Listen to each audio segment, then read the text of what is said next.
No end to the Russian hostilities in sight right now. 43 days and counting of this war raging on. Ukraine has now warned residents, particularly of eastern parts, to evacuate Kharkiv, Luhansk as well as Donetsk immediately or risk death. Russia has been on a relentless bombing spree, intensifying attacks in the country's southern and eastern parts. Luhansk governor has warned that Russia is building up troops for an offensive in the coming 3 to 4 days. He also claimed that Russian forces are continuing to attack the city of Popasna with rocket launchers and aircraft, due to which evacuation of civilians has been hindered. Meanwhile, Russia has been further isolated globally over the massacre of Bucha. UNGA on Thursday, that's today, will hold a vote to expel Russia from the Human Rights Council. This comes days after Zelensky spoke at the UN Security Council and demanded Russia's expulsion. Russia, meanwhile, has referred to the massacre at Bucha as orchestrated, attempted to derail peace talks. В пути увеличивать он должен быть подтвержден решением Совета Федерации в случае. And let's get you all the details of how Russia has been intensifying its attacks.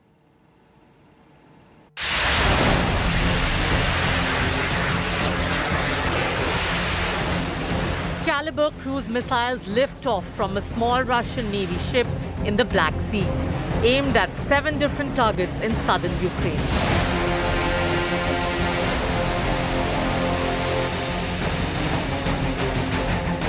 A Russian Su-35 air superiority fighter taking off and conducting a strike mission on an undisclosed target inside Ukraine. A Russian anti-air system launching and hitting what is claimed to be a Ukrainian Bayraktar drone, an unmanned system that has been giving hell to Russian vehicles in the weeks gone by. And these latest images of Russian Onyx supersonic cruise missile being launched at Ukrainian targets in the eastern part of the country. The de-escalation by Russia in the central and western parts of Ukraine are being matched with corresponding escalation in the southern and eastern parts of the country, borne out by an unending stream of footage of the targeted attacks.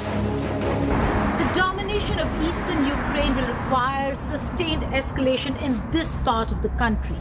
And that's what we are witnessing as we travel through the Donbas region. The Russian forces are regrouping with attacks from land and from sea. The southern part has become the prime target in the second phase of war. In the airspace above Ukraine, Russia continues to be challenged formidably by Ukraine's weapons. This is a Russian Su-35 air superiority fighter that was shot down using NATO weaponry earlier this week.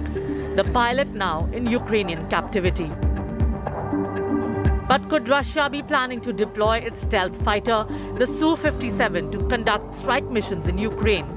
The Su-57 is the 5th generation fighter built to remain barely visible to radar and other sensors, and could trump Ukraine's air defenses, or at least make life more difficult for them. A citizen's video in the early days of the war was believed to be Su-57 on a test bombing mission over the city of Zhytomyr west of Kyiv, though this advanced aircraft type definitely hasn't been deployed in any real numbers.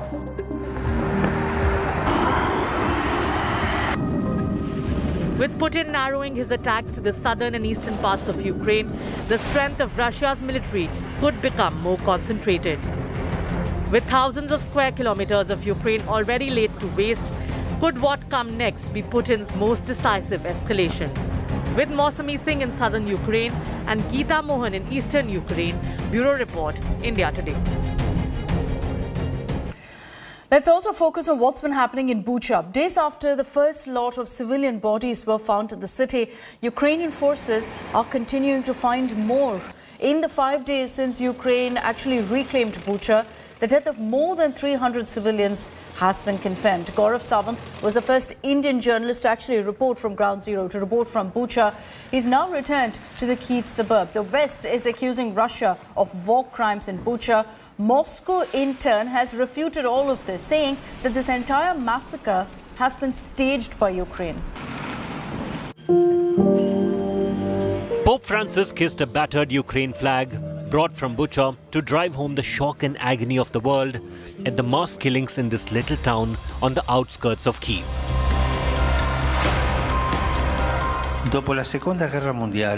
After World War II, an attempt was made to lay the foundations for a new history of peace. But unfortunately, we are not learning. The old story of competing great powers has continued, and in the current war in Ukraine, we are witnessing the impotence of United Nations.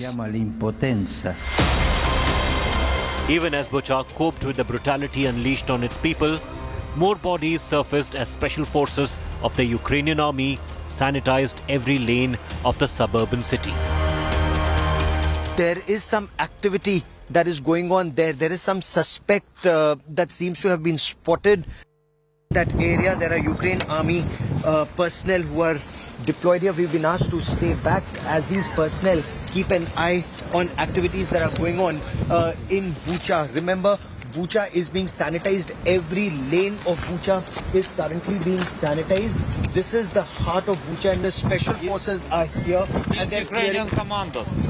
They're clearing this area. They're clearing every area right now, going from lane to lane, clearing areas. There was some suspicious activity that was noticed, and that is why they're sanitizing this area before they leave. Now, everyone who's got here, their background is checked, and only once their antecedents have been verified are they cleared to move forward, or they're detained.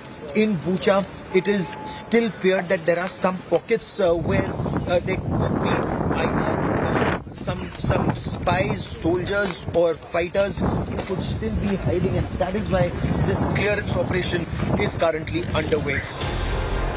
Ukraine claims more than 300 civilians were brutally killed in Bucha by Russian forces. Moscow claims its army had no hand in the killings, as Russian troops had left Bucha days before the bodies were found.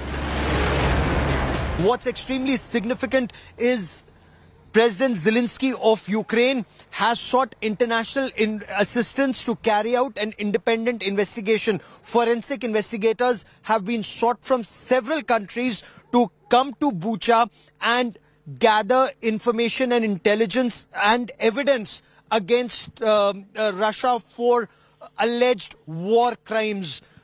According to the government in Ukraine, it's the 64th Motorized Division that had its brigades here in Bucha, and international investigations are actually going door to door.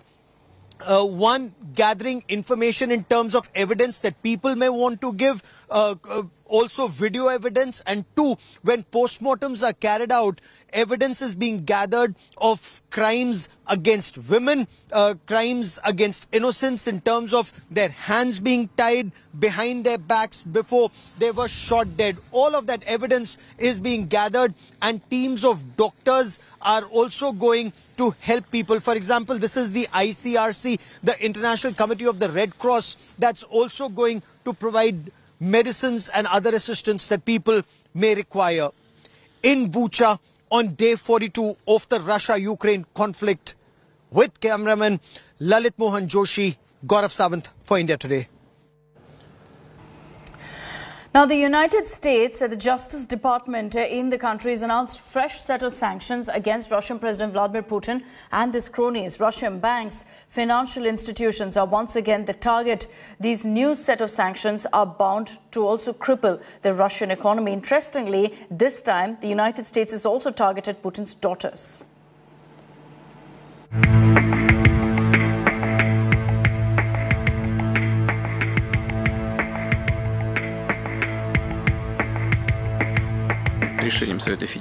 The US is now hitting Putin where it hurts most. An economic squeeze on his family through sanctions on his daughters Maria and Katrina is the latest American move to punish the Russian president.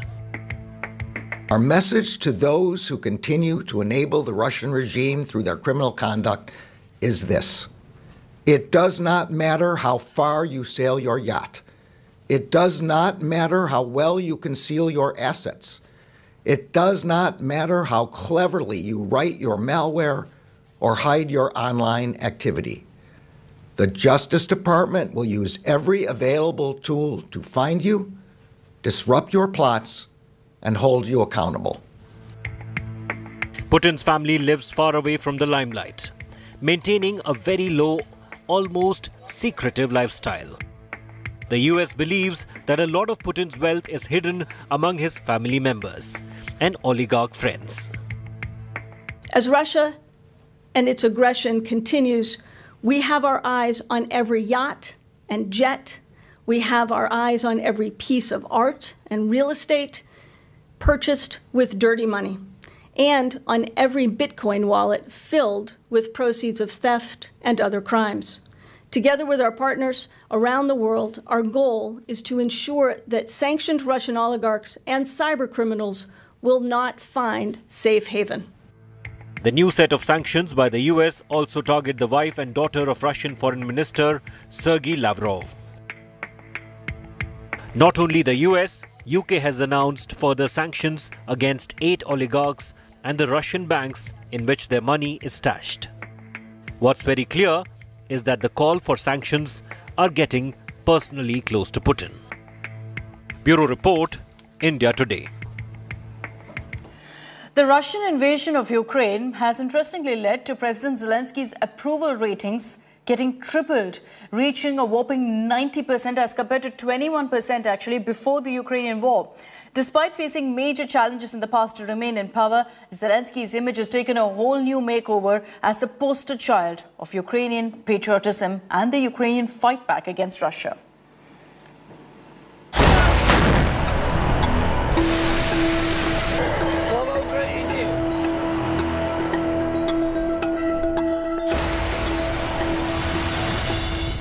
The war in Ukraine has entered phase 2, and one would wonder if there is any hope left for Ukraine at this point. Well, it appears the world has shown immense faith in Ukrainian President Volodymyr Zelensky. Yes, the war has catapulted Zelensky's approval ratings to a whopping 90%, as opposed to the 21% before the Russian invasion began. Ratings prior to the war showed how Ukraine was never so confident about the comedian turned president.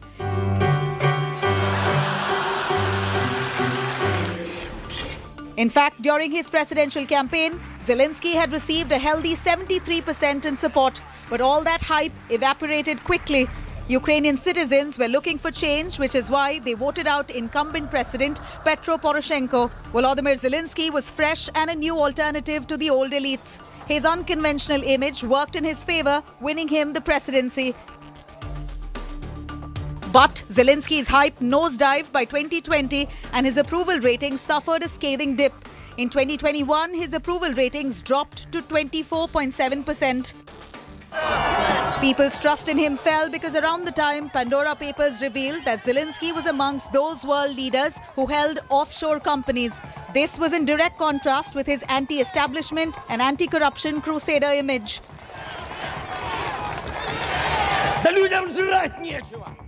However, Zelensky tried justifying himself, claiming those companies were established only to defend his businesses in Ukraine. Besides, there were several election promises that Zelensky failed to deliver. Zelensky was also widely criticized for deepening his alliance with the far-right neo-Nazi forces in Ukraine, especially when news broke out of his involvement with convicted criminal Serhiy Stanenko and how Zelensky tried to crown him as chief of Ukraine's security service.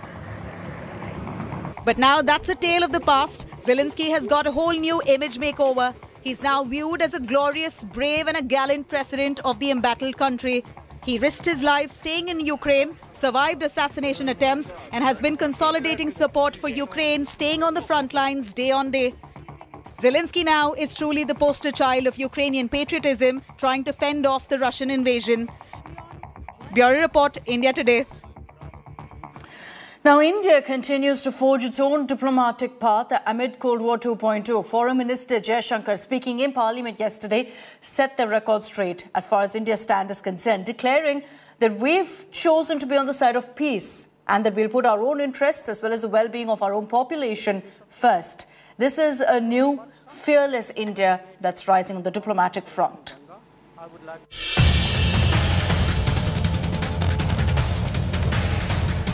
As the Ukraine war rumbles on destructively, one of Russia's oldest allies, India, has been on constant geopolitical spotlight. Why is India going soft on Putin's invasion?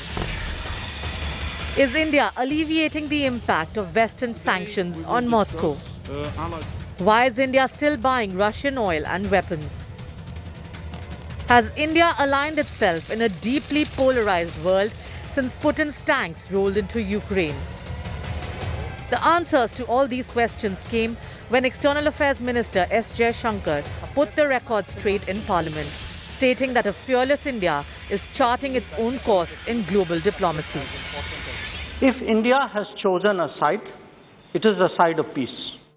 Hours ago, Jaishankar had spoken to his US counterpart, Antony Blinken.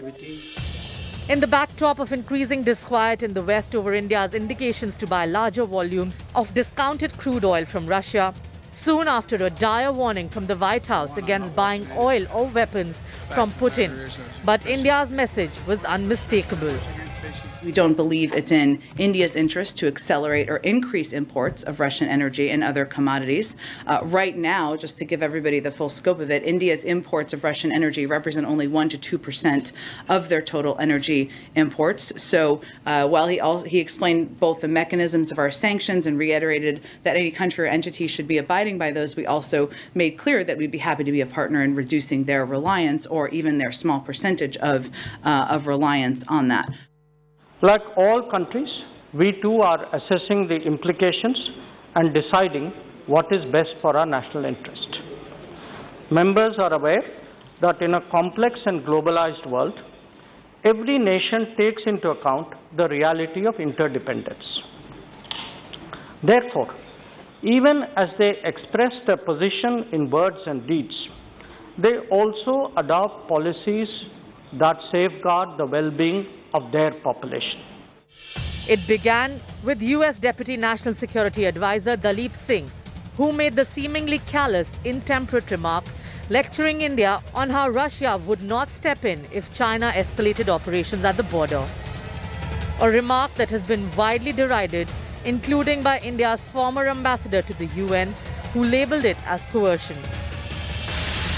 What we are seeking to do, whether it is in the context of India or other partners and allies around the world, is to do all we can to see to it that the international community is speaking in unison, speaking loudly against this unjustified, unprovoked, premeditated aggression, calling for an end to the violence. India, as you are aware, has always been in favor of resolving differences and disputes through dialogue and diplomacy.